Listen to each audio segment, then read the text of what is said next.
At the end of the day, we are one of the few areas in a business that we can say, like, look what I did. And it's just remembering that we get to that place at the end.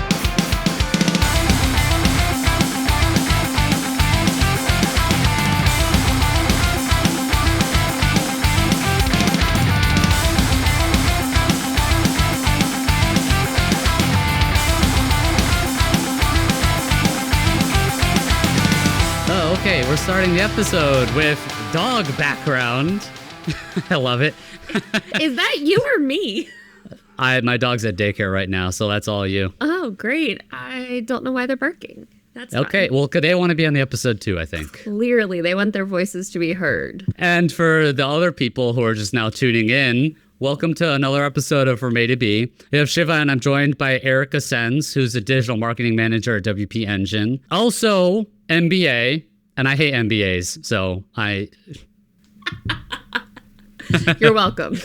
Yes. I was trying to figure out a nickname for you. Literally nothing rhymes with Erika. Like, literally nothing. Like, America's, like, kind of adjacent, but even then, like, I can't do anything with that. Growing up, I was called Erika Durka. Like, that was, like, I think kids thought that was being mean, and I was like, I'll own it.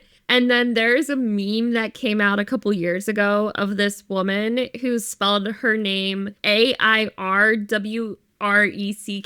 So like Erika. And that has become like, if I need a handle for something and I don't want to use my real name, it's like Erika. So choose wisely. I go for it. I don't care. No, you're just the MBA. I'm just going to call you the MBA. You're like, actually, you know what? I'm going to call you Erika Ryan from Ryan from The Office, who has the MBA.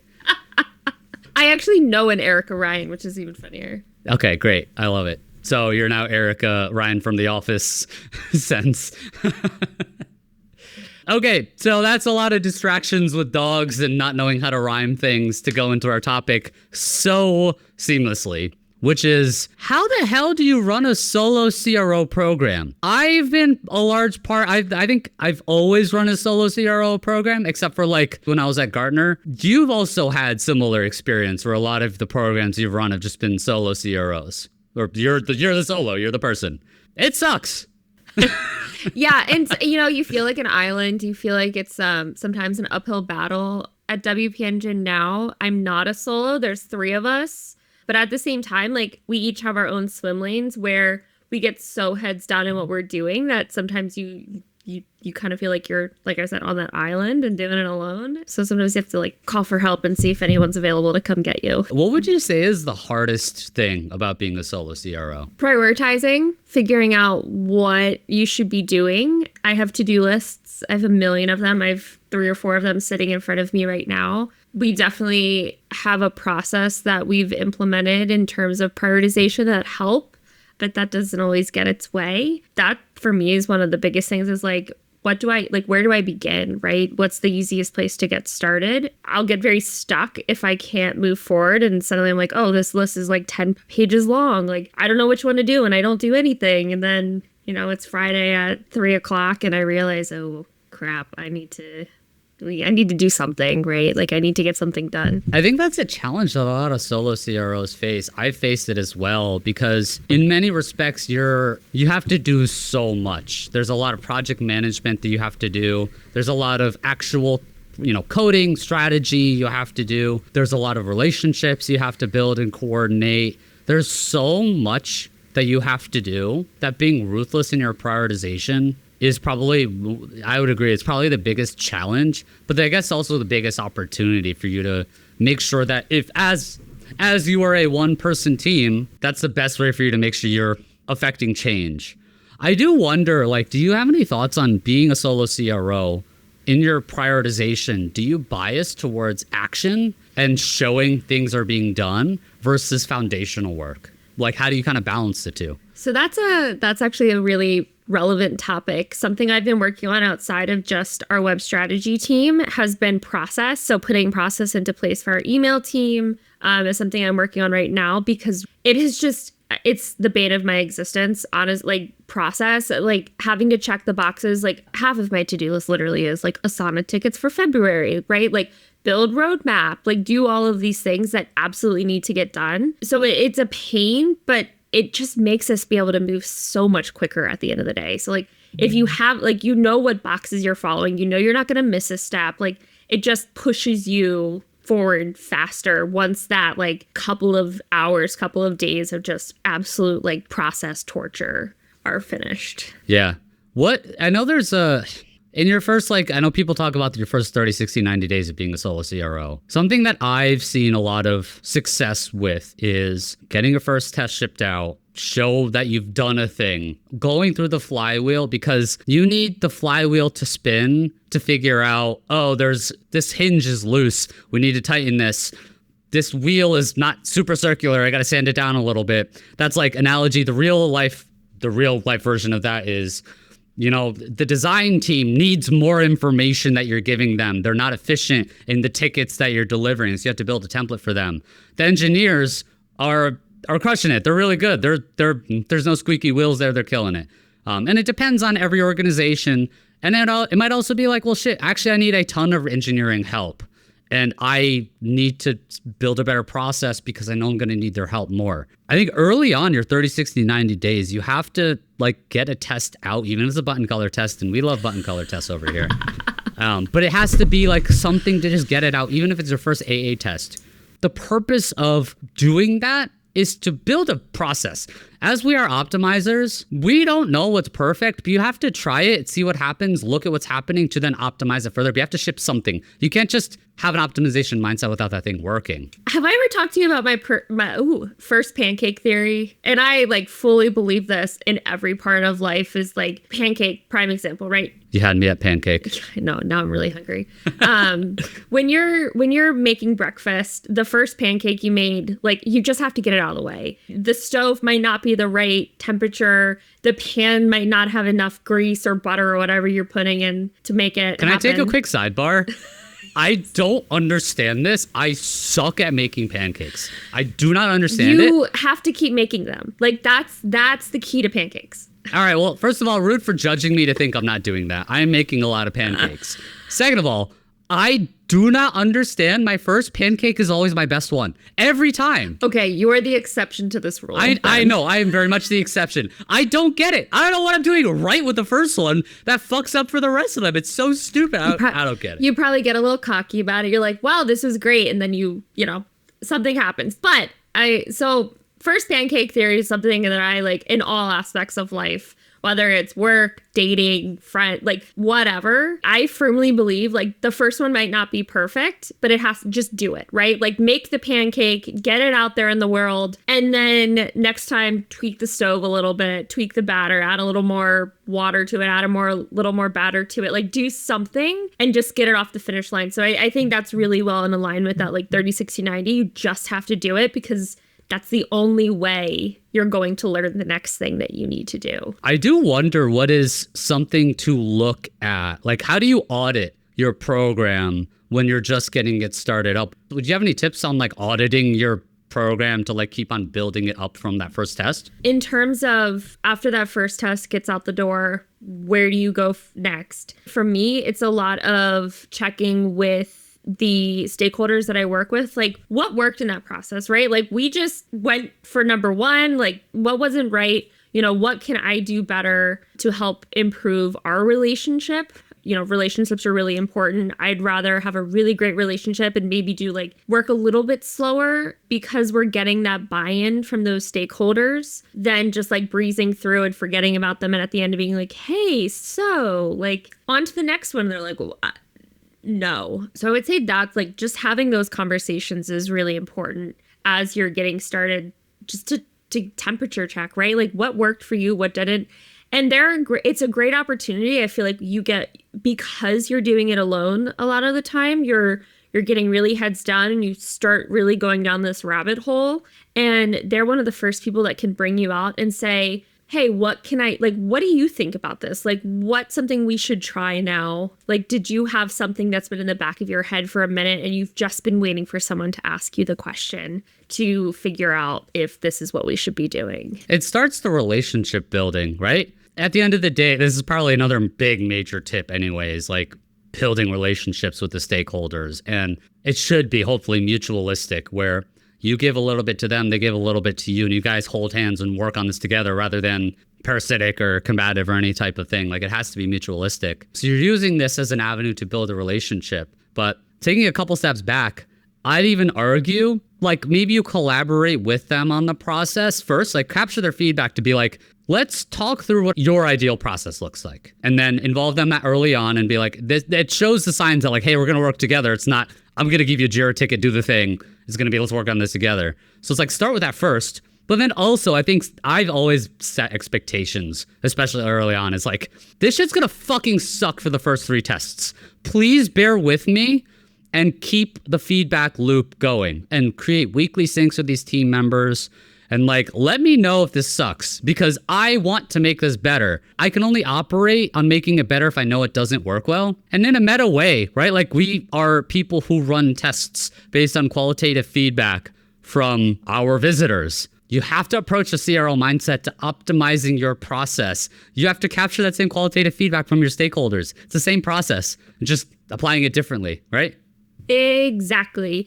And I think when you're setting those expectations, everybody gets really excited. Like, we're going to run a test. We have a great idea. It's going to win. It's going to be like, it's going to be the best thing ever. And in reality, it might not, right? Like, there's a very good chance that it doesn't. So in those expectations, reminding them, like, it's not bad if it loses, right? It's a learning opportunity for us. We're only going to get better from here. Yeah, I think that's a huge one. Expectation setting on win or lose, like, it's great, especially for that first test. You could even be like, I don't think this is going to win. And it's not going to be research backed. And that's all okay, because the purpose is going to be very clearly defined as a process check, not a experimentation thing. It's just a process check.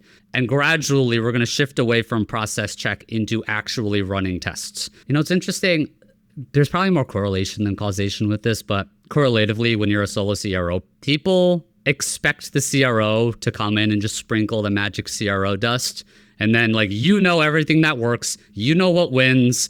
You're going to run only winning tests. I come in and I kind of set the bar real low, but you bring the expectation that, like, I don't know what wins. And it's not my thing to know what's going to win or lose. I'm going to foster a process and foster relationships of validation and exploration, not sprinkle the magic dust. And I think that's another important expectation as a solo CRO. I think everyone should bring to the table. I have nothing to add there, right? Like, the magic dust, you know, it's just like the shiny object in the room. It's like, ooh, the CRO, and in reality, it's covered with a lot of mud. It's not always a pretty thing. So knowing you're stepping into the solo CRO program, I think, like, understanding that might be the mindset for some of the stakeholders that you're going to be working with. Trying to unlearn that through run some basic tests. I think there's some really interesting resources like Guess the Test and these other resources that could be very valuable. Not from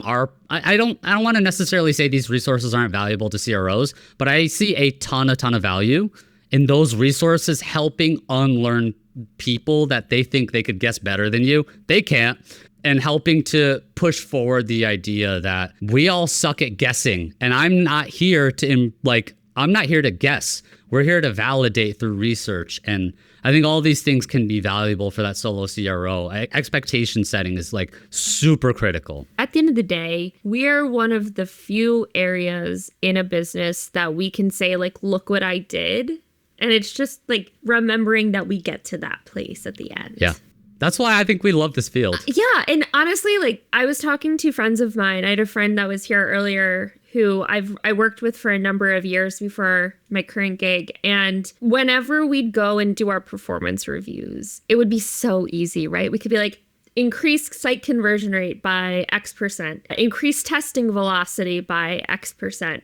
We added net revenue to the business. And so many people don't have that. Like, I'm honestly like, what do they do? How do they do that? I don't know how they quantify their job. But we're just like, we have the numbers behind it at the end of the day. We can say, here's what conversion rate was last year. Here's what it was this year. And even if there isn't like a huge gain, we can say, but we did X, Y, and Z, or these things changed and we got to the point we're at now. And look at all the great things. Look at all the shiny objects that we actually did sprinkle. we are the gatekeepers of this magic tool that enables us to know how well things work versus not. This is with great power comes great responsibility, but let's use this fucking tool to help other people get their bonus. Like, this is where we're talking. There's a lot of relationship building that we can do that Solo CROs absolutely have to do. And this is a tactical thing of like the ideas that they have or the things that they're shipping, try and run it through a quick A/B test filter, because when they can show the A/B test in their performance review, and like, you know, I'm thinking more like, you know, engineers and brand teams and UX, but other people can have ideas that they could say, I had an idea. That CRO guy, that weird dude that sits in the corner and always talking p-values, that dude told me that this, like, my idea lifted conversion rates by 7%. And like, that's that shit that makes them money. And then that cycle, they want more money. They come back to you, you know? Something that we've really just it's in our process is announcing when we're running tests and including all of the people who were a part of it, right? All of our designers, like, I'm naming them by name. I'm not just saying they're on this team, and our partners from the different channels, like our paid media partners who helped us figure out where to even run this test in the first place. Like, they like to be named and they like to be included, and it makes everybody happier. It makes the team work more cohesively. And then at the end of the day, when there's a result, we then go back in and announce it to the entire team. We're fortunate that a lot of our executives are very, like, they will use experimentation in their messaging for what we're doing for the year. And they're happy. Like, they'll post, they'll share, they'll forward that message that's like, look how great this did. Like, can you talk about this in our next town hall conversation? And the answer is always yes, because we've just been talking about it ad nauseum, and that's just part of the process, right? Just like actually say you're doing a thing and letting the world know so everybody else can follow it and watch it and see what happens. As a Solo CRO, I've dealt with this where like that first announcement is like making your first LinkedIn post ever. It's like so anxiety inducing. And you're like, it's a Slack message just going out to 100 people, right? And you're like, I don't want to send this. I hate this. I know that first one's going to suck. That second one's going to suck just a little bit less. The pancake, your first Pancakes, out there. She's out there in the world, right? Like, you've done it. All right, you're Erika Pancakes Sentz. You're not Erika Ryan from The Office. I mean, this is, so like, we have a big announcements channel in Slack where everybody in the company is in it. And we recently redid our homepage, and obviously it was an A/B test. We redid it. We A/B tested it. And our team was so ecstatic with the results. They were like, share it with the entire company. So like, put it in announcements. And of course, I'm like, this is power. They've unlocked my ability to even post here. This is so nerve wracking. Like, what if I put the wrong emoji in it? Like, what if I do all of those things? And then it's done. It's like, oh, that was so easy. I can do this. Like, let's do it again. Where's the next win? Well, and the positive feedback you tend to get from those is like, all of the Slack reactions is error. It's just the hype train just skyrockets, right? Like everyone's like fucking sick. That's awesome, right?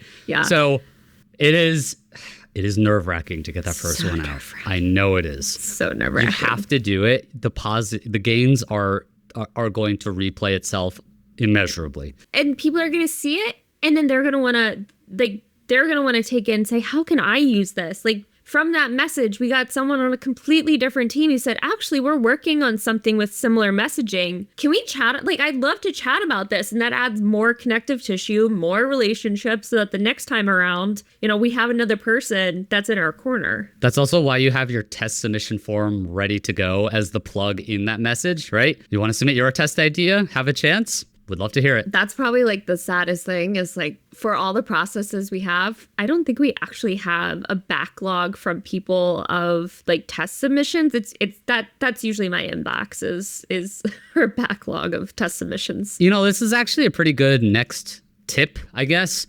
In an ideal world, people have a lot of ideas. Well, I guess in the real world, everyone has test ideas. Everyone wants something that they want to test. In the ideal world, they're like, oh, I will go to form, fill out this easy form, and then good, bada bing, bada boom. The reality is they're like, I don't want to fill out this form. I'll send you a Slack with like a shitty napkin drawing and go build the test for me. And that's not great on the I am already busy. Solo CRO, I'm already doing all the 50 things. I need people to help me do that. That's a time suck. there's going to be a calculated trade-off where I think you do take some ideas from people and you say, this is awesome. I love this. Please do me a huge favor if next time you use the test submission form or whatever, but take those ideas. That's fine. There's growing pains, right? You got to train people to use the things. Forms in general, just if I can't find, like if I don't want to fill out one part of a form, I usually just like put it aside and just never get to it. There's a learning there somewhere, but like... Put yourself in the shoes of someone else who would have to submit that form, right? Like, are you using your own test submission form? Because if you're not, why the fuck are you expecting anyone else to use it, right? So it has to be easy, intuitive, and make sense enough. By the way, there's some meta A/B testing you could do on like your own test submission form, right? You have to do your own testing there. What's required, what's not required. Like you test the button color in your own test submission form. Hell fucking yeah. Honestly, if anything, that could be how you proof something out. Like, does button color work? I love it. And you have the val prop testing inside there. Have a photo of Shiva like smiling. Be like, I love these test ideas. Like, that's what you got to do, right? We'll have one of you like this, and we'll have one with like my hand out like this and like a light bulb, like a great idea, and like we can A/B test those and we'll see what happens. I want to take a random aside because I actually want to talk to you about this. This is entirely, guys, we're going to take a quick stroll away from Solo CRO for a second. Have you ever A/B tested person A versus person B for like a hero? So we have, oh my gosh, he's going to kill me if he hears this. We have a colleague of ours is Australian. He's a very handsome Australian person. And during promotional periods, we've used his image in some places and other images in other places. And anytime his face is on it, and he hates it. He hates his face being on like a homepage. It works. It does its job. So not gonna lie, yes, I have. Wait, why would he hate that? You're basically just saying objectively, by objective measurable metrics, he's a handsome human being. He doesn't love it, so we only use him. We only pull him out in select time periods. He gets to pick his shirt color that he like. It's originally a white shirt. We can change it. Like, you get to pick your shirt color, but the rest is up to us. And yeah. Okay, that's really funny. Sorry, it's top of mind because we actually did something like this with a LinkedIn test. It's not a pure like website test, but it was like person A sends the message versus person B. And I was in the comment thread. I was like, hey, dude, you're not that ugly, I promise. It's just like, I know him well. So he's like, fuck you. But it's just a joke. But yeah. Anyway, all right. That stroll aside from the using A/B testing to call people ugly topic. Or beautiful. We're all beautiful in our own ways. Comms is something that I think is actually really, really, really interesting to go into. And I know we started thinking about this or started talking about this, where when you have test winners, you post it in the Slack channel and you get people excited about it, right? You kind of nudge toward this. And I want to make sure I staple this point. This is super important. It's not my tests, right? It's not the CRO program's tests. It's our tests. It's the business's test. Or fuck it. If that one person submitted the test idea, it's their test idea, right? Give them that specific shout out because let them get the credit. People know you helped. People know you did a lot of stuff. People know it's important. And the CRO program behind the scenes or even in front of the scenes will get, like, we ran the test. We get the work. Like, people know that. But when you're building that program, this is another relationship building thing. Like, don't be selfish. This is not your test winner. It's not your idea. A couple years ago, I remember having a conversation with a manager and she gave a lot of really great feedback. And in between all of that was like, you are saying the word I too much when you're talking about what we're doing. And she's like, everybody knows like who the team is, like, duh, right? But it always works better when there's a group of us together that are like feeling good about it. And honestly, like, just shifting that I to we in all of the announcements and including as many people as possible, I don't know, it just gives more warm fuzzies. And, you know, recently we were working on something where one of the stakeholders was like, yeah, like, everybody here, like, you guys did such a great job. And in the background, you're like, well, it was me. But at the same time, it's like, no, let it go, right? Let it go. Let the I be like not in your vocabulary. It just makes a world of a difference. And then at the end of the day, like, wow, made someone else, like that makes a lot of people's day sometimes, right? Like maybe they don't get that recognition normally in a lot of what they're doing, and that is the one place where it's so easy to give it. Like, why would you not give that recognition if you can? And guess who's going to come back to you with another test idea, right? Yeah, exactly. And a lot of times, like, you'll find that people will start to they'll kind of take ownership of it, and they'll be like, look at this cool thing. Like, they just get so excited about it. And then they start championing it. Yeah, you did it. Yeah, finally I got there. And I don't know, it makes it so much easier after that first pancake or that second pancake to get that third one out. Unless you're Shiva, then the first pancake's always the best and the rest of them suck. Yeah. When we talk about comms, I think this is all incredibly important. Something else I want to add is like weekly syncs with important stakeholders. So engineering, people that are involved in the experimentation process pretty regularly. First of all, identify those people who need to be involved in experimentation regularly and get them involved regularly. I know we are in this post-Zoom world, Zoom's still alive and well. We're in a post-COVID era world where a lot of people work remotely. Everyone hates meetings, right? But I think one, make it a valuable meeting. Have an agenda, talk about updates, talk about things that are valuable. If it's a 30-minute block and you only talk for 12 minutes, give them back 18 minutes. But I think the weekly syncs, identifying the stakeholders who need to have weekly syncs and actually doing those is so incredibly valuable because it keeps them updated in the know. And it's like, hey, remember me, the CRO guy? Yeah, we're still doing it. And that gives them an easy avenue if they have an idea to flesh it out rather than like if you just go ghost for 2 months, they might honestly forget you exist. And I like at the base of that, it's coming at I mean, this all really is wrapped up into each other. It's joining every conversation knowing that you're comfortable not being the smartest person in the room and letting everybody else bring the knowledge and just listening and seeing what there is. Not all of us have the privilege of being the smartest person in the world, Erika. Unlike you.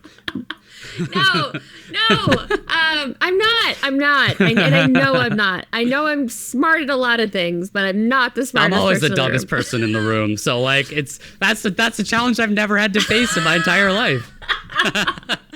But regardless, in terms of communication, people really do like to know what's going on. It makes it so much easier down the line. There's a balance between over communication, communicating too early, communicating too late. I don't think anyone's perfected that, but it's just making sure people know what's going on, because a lot of times they have better solutions than you have, and it just talking about it. Slack is great, Asana is great, all of these communication channels are great, but sometimes you miss an element to it that just 5 minutes can knock it all out and save so much headache. Gerda and I just did a skit talking about the complexities of getting stakeholder approval on things, and sometimes it's 50 Slack messages, 70 emails, repeating it in a meeting over and over again, or a carrier pigeon, which is the skit though. I just did the skit. But anyway, it's probably worth fleshing out, learn and know your stakeholders, because I'm going to super overgeneralize. And this might be a little bit offensive. So I think many engineers I've talked to prefer async versus perhaps some marketers prefer that face-to-face time, right? Again, super generalization. I think you should get to know the stakeholder. But if the engineers prefer async, maybe they would prefer a dashboard of just updates, and they just look at it weekly, and they will make the time to look at it weekly. And they're happy with that. Know your stakeholder and don't force a meeting if they don't want to do that, right?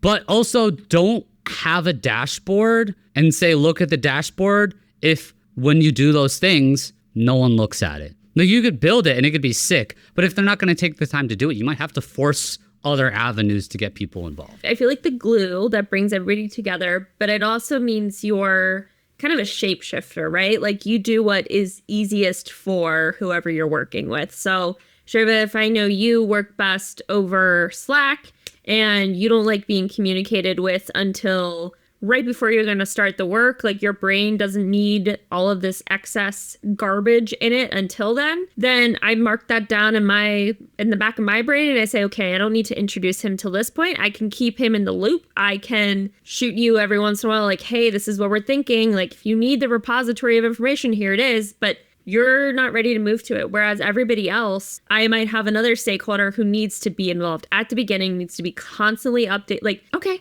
great. Like if that's how you need to work to do better and to be the best partner possible, okay, I'll figure it out. Sometimes those are your best friends because those are the people that are like super involved and they want to be involved, as long as they're not involving themselves to just involve themselves to like create blockers, which I think is another pretty important topic to go into. Is like, as you've gotten your Solo CRO, you've gone through your process, you've launched 10 tests, you started to grease the wheels, you're starting to build and mature your program. Sometimes, and there's a lot of like people stuff in like Solo CRO. That's the unfortunate reality. That's kind of what our job is. It's a lot of like people management, but sometimes there are blockers. Right? There are blockers. Maybe it's a human thing or maybe it's a process thing. There's a book, I think it's called like Crucial Conversations. Sometimes you have to have crucial conversations with some people. Sometimes you have to establish DACs and say like, look, when I involve you in this process, I would love to, but I need you to also reciprocate that with when you get an email, you're going to look at it within like one business day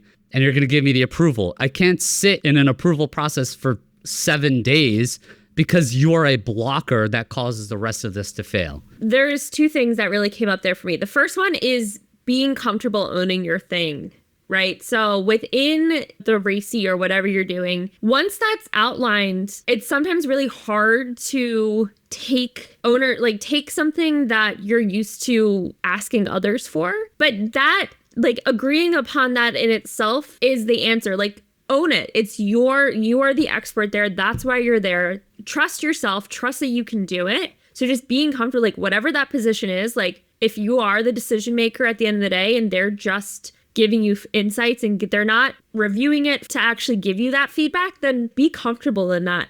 And I will say, like, I do think, like, as a woman, that is something that I struggle with, is like owning that when I want to make everybody else happy. So that's like something I know I'm working on. But then also, like, having an SLA on something isn't a bad thing, right? So being able to tell people, like, our brand team right now, they have very firmly laid a 2-week SLA into the sand for how long it will take to get any creative once you've made that request. That, as a CRO, sometimes is so, like, I hate having timelines like that. Like sprints, I hate them because I don't want to have, like, well, something wins and I want to move forward and I want to iterate upon it. Doesn't always work with how fast I want to move. Like, I don't love it, but at the same time, like, if that's what makes them work better, like, lay it out. Ask them what their amount of time needs to be and just communicate it. Like, going back to communication, communicate it back to the rest of the stakeholders in the process that it might take longer to do X, Y, and Z because of this, and this. We're following process. If you have a complaint, I don't know, talk to my manager. So there's a really interesting conversation around like ownership. I do wonder, I'll be honest and say I have been kind of a shitty CRO at times where I'll come in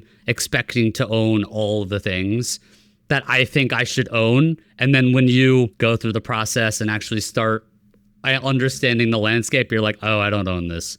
That's like, and that's fine. You could still operate and work in an environment. Your sprint example is a pretty interesting one, right? You talk about, and it sucks for CROs who work in a sprint cycle because like you have the winner now and you want to launch it now. And if you launch the winner now, you capitalize on gains. And then you could launch that other test that's ready to go. Otherwise, the winner takes time to run, like the 2-week sprint cycle, assume it's 2 weeks. And then that other test needs another 2 weeks after that to get, it's like, it does cause delays.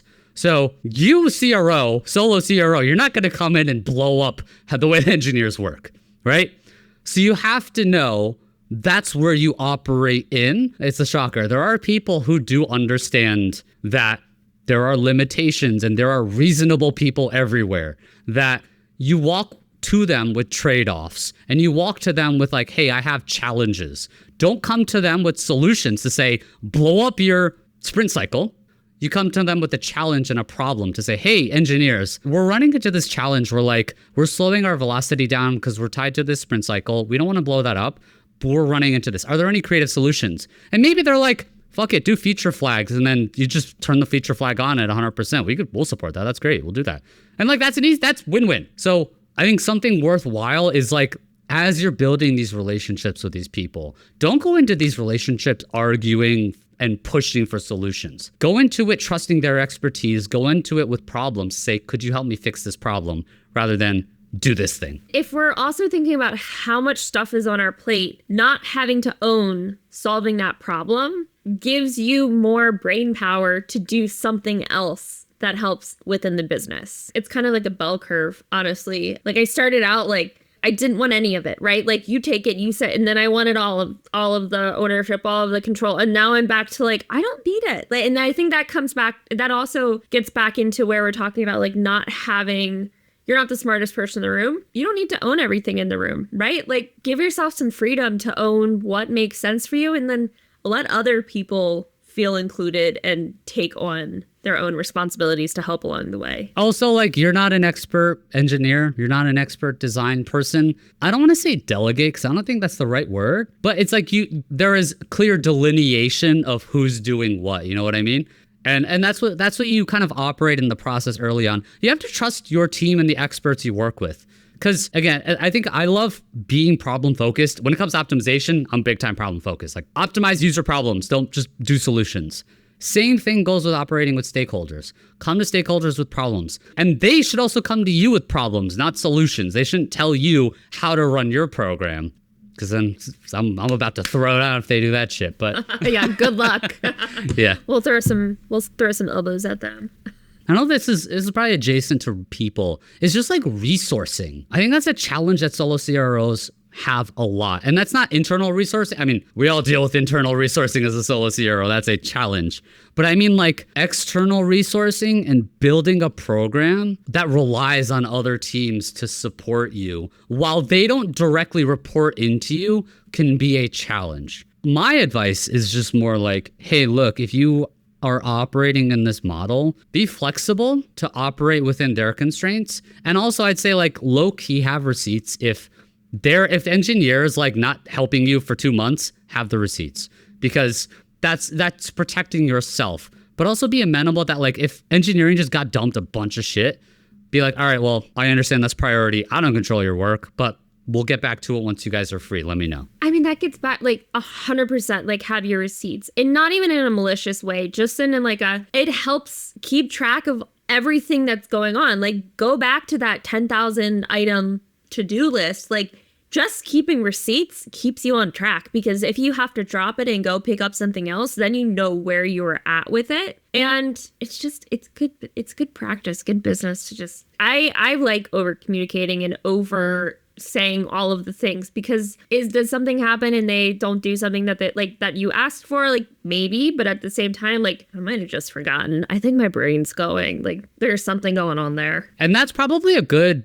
take home for that as well is most people are not out to fuck your program. Most people. Some are. Small now. Some are. Some people are, but and a lot of times it's just we might not have the right resourcing, right? So everybody's doing 10 different jobs and your highest priority is here for them. There was something, the right data wasn't getting piped in and we had stakeholders asking about it and asking where it was and we got it fixed. And I sent them the note. I was like, hey, can you guys check to make sure? Nothing. I got no response. And the next day I'm like, where the hell is this response? And it was because they have a million other things going on that are more important. We just checked the like, is this piece of technology actually working box? So your high priority is not everybody's high priority. True. Yeah, and that's actually a really good segue into my general last point is like you're talking about like what were you doing? You said there was data being piped in, that was your job. That doesn't sound like a CRO thing. So for us, we own the website. Right? Like what we say on the website, we own. There's a couple pages where, our product marketing team or our segment marketing team really own the full on messaging. But for the most part, like we own the experience. And when the experience doesn't work as intended, we're usually like the experts at how it's supposed to work. And so that's how we can put it in there. But I agree. I agree. And I think that's like a macro level point because I'm in the same boat. I was tasked with setting up our analytics platform, not the analytics expert guy thing. It did it, and I learned something new, and it was really cool. And honestly, it's not my job, but logically it made sense because I now know that platform so intimately, and I am deeply ingrained in being able to set up all of the CRO things I want to track, all of the data I need to get set up. Everything is... It's me. I got it. I control all of the things. So it's really great for me in that regard. But I think it's a macro level point around a lot of CROs are doing shit that's just not in their JD. And some people will complain about that and say, it's not my job, I'm not going to do it. I think that's the wrong way to approach it. And this is just my opinion. But if you are seen as this helpful guy, girl, person, whatever, all you do is provide help. So whether that's CRO help, you test, validate, help them get a raise, or you help them do an analytics report that's not your fucking job, but you do it. You're the helpful guy. If someone reaches out to you and they're like, hey, can you submit a ticket for this bug? And I'm like, it's not my job. I'll do it. That's fine. I got it. I'm going to let you know it's not my job, to be fully clear. But I'll be like, I got it. No worries. I'll help you out. No worries. When people see you as that helpful thing, you're seen as like a positive, helpful person. People want to like talk to you more. People want to do things with you more. And then you like, maybe this is low key super manipulative. Probably is a little bit, right? But I think part of it is like when you're seen as helpful and people gravitate more towards you, then you start nudging hey, remember that time I did that thing for you? Can you help me like talk to this guy? Because he just keeps on blocking my tests. I would even go even further than that. It shows you're the person that can be counted upon. Your leadership knows that, hey, like you're the first person that if they have a problem, there's an opportunity there for you to take it and solve it. And that can also help propel your career. Yeah, 100%. There is so much of this episode. This is maybe the most tactically dense episode of just shit you could do today, but I'm all about it. And I think we're kind of just barely scraping the surface. I mean, I feel like we're not even in there. Like, we're like here. I would love to have you on for a separate episode and let's record a part 2 for this topic because I think there's a lot more shit we could do here. Yeah. But now is the time for a new section. It's very similar to what we've been doing with shit you need to know, but instead, what I want to try and do is elevate posts that or other people's comments that may not have gotten a bunch of reach, but it's something that I'm going to just say is preach, which is basically stuff that people need to hear, but no one, you might not have seen it, you might not have read it. So this is a way to hopefully elevate some people and their awesome words that they have to say. So Erika, Pancakes, Sentz, what is it time for? It's time for preach. Hell yeah, let's go.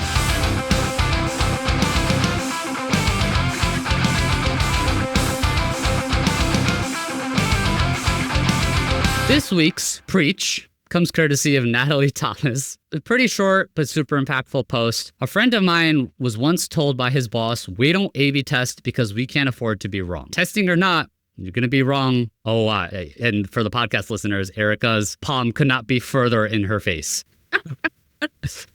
With testing, you know you're wrong and you're prepared to try to do something else.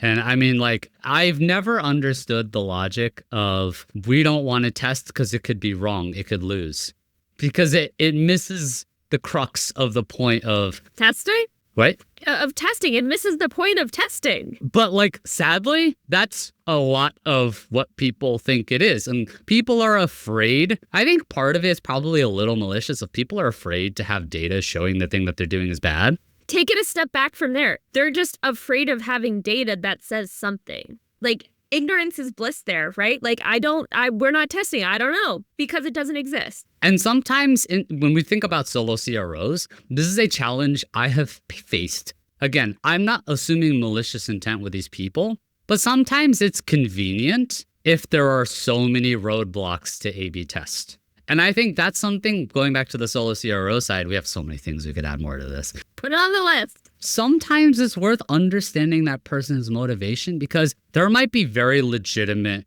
reasons why you can't test. There was someone I talked to a while ago who they're like, we had our whole site redesigned and we couldn't A/B test. And you dig a little bit deeper and you're like, the logistics of A/B testing at that time, a whole site redesign could have, you do a cost risk benefit and whatever. Like, I mean, like, what happens? You scrap everything that you guys have spent money, time on? Like, well, also logistically, like, they didn't have the logistics to do it without totally fucking their SEO. So, like, it's unfortunately bad preparation, but at that moment, it might have been a understandable logical decision, right?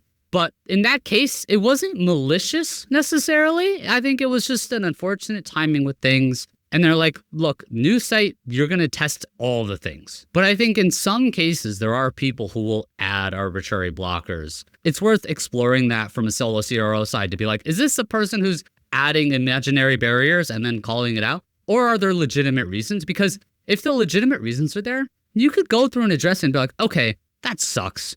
You know what? But I now have a new path of like, let's get server side rolling real quick. And let's build ourselves up for advanced testing moving forward. That's an action item, and that's great. It's not perfect, but it's fine. You're moving forward. When you have that person who's like, nah, we can't afford to be wrong. That's a weird answer. I mean, that kind of person, I don't know, can't afford to be wrong, but like, what if you're right? And then you can show, like, you're only going to be half wrong at the end of the day, right? If we're A/B testing, you're only going to be halfway not right if it's actually that bad. Well, it's Schrodinger's test, right? Or Schrodinger's feature rollout. It's both a winner and a loser. Yeah, I mean, there's something there about just someone's perspective in general, and I think you'll learn this pretty quickly about the people you work with, is like, how do they approach anything? Like, is there a very positive, like, growth going forward mindset? Or is it that everything's going to lose, like it's not going to work out kind of mindset can also really help give you some background story to that conversation, because to me, that just sounds like someone who is thinking with their glass half empty instead of half full. It sounds like they need some pancakes, honestly. Not Shiva pancakes. Don't come to me. Yeah. Shiva's first pancake, not just my the first one. pancake. Yeah.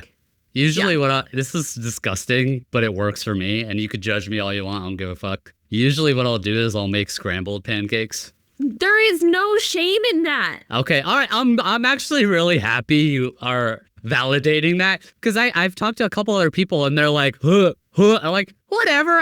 It's going to be cut up anyway. I'm just cutting it up in the pan. I got my boyfriend Mark a pizza oven for Christmas, and you want to talk about first pancake. The first couple of pizzas have like one turns into a calzone, like one is like half edible, and it's that same. It's like, who cares? Like, eventually you're gonna eat pizza. It's the end of the world. We are very fortunate. We have other food in this house. Like, it all goes, like, chill out. It's fine. All right, Erika Pancakes Sentz, thank you so much for joining me on this episode of From A to B. It was a pleasure to talk to you about this. There's this fucking jam-packed with a bunch of tactical things. And I think there is a part 2 that we absolutely have to have on other things we can continue to discuss to help the solo CROs kind of sold. Navigate the things that they need to do. Erika, thank you so much for joining. Thanks for having me. Have a great rest of your day. That was so beautiful. I love that.